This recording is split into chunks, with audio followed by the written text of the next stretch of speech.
રાજ ઠાકરે અને ઉદ્ધવ ઠાકરે કરશે ગઠબંધન. સંજય રાઉતે કહ્યું, પડદા પાછળ શું ચાલી રહ્યું છે તમને અંદાજો નથી. મહારાષ્ટ્રના રાજકારણમાં હાલ રાજ ઠાકરેના આગામી પગલાંને લઈને મૂંઝવણ છે. આ દિવસોમાં મહારાષ્ટ્રમાં ઘણી ચર્ચા થઈ રહી છે કે મહારાષ્ટ્ર નવનિર્માણ સેનાના વડા રાજ ઠાકરેનું આગામી પગલું શું હશે.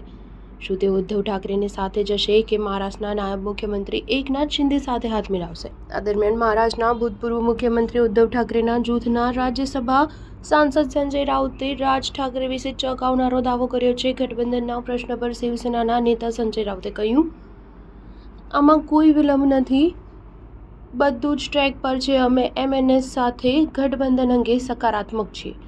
તમને ખબર નથી કે પડદા પાછળ શું થઈ રહ્યું છે. ઘણું બધું લખાયેલું છે જે પછીથી ખુલ્લેઆમ બહાર આવશે. આગામી દિવસોમાં મહારાષ્ટ્રમાં મ્યુનિસિપલ ચૂંટણીઓ યોજાવાની છે.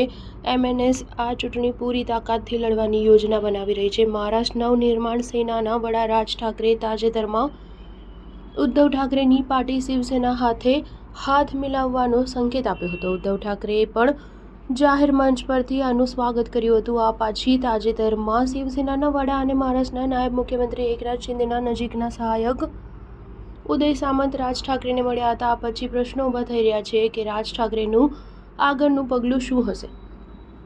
સૂત્રોએ જણાવ્યું હતું કે રાજ ઠાકરે ઉદ્ધવ ઠાકરેના રાજકીય દુશ્મન એકનાથ શિંદેની પાર્ટી સાથે પણ ગઠબંધન અંગે વાતચીત કરી રહ્યા છે. સૂત્રોએ જણાવ્યું હતું કે શિવસેના અને મનસે મુંબઈની બીએમસી તેમજ થાણે, કલ્યાણ, ડોંબિવલી, પુણે, નવી મુંબઈ, નાસિક અને છત્રપતિ સંભાજીનગર જેવી મોટી મ્યુનિસિપલ કોર્પોરેશનની ચૂંટણીઓમાં ગઠબંધન કરવા માંગે છે. દરમિયાન રાજ્યસભા સાંસદ સંજય રાઉતના નિવેદનથી નવી અટકળો શરૂ થઈ છે. સ્ટાર ન્યૂઝ 7 હંમેશા સચ્ચાઈની સાથે.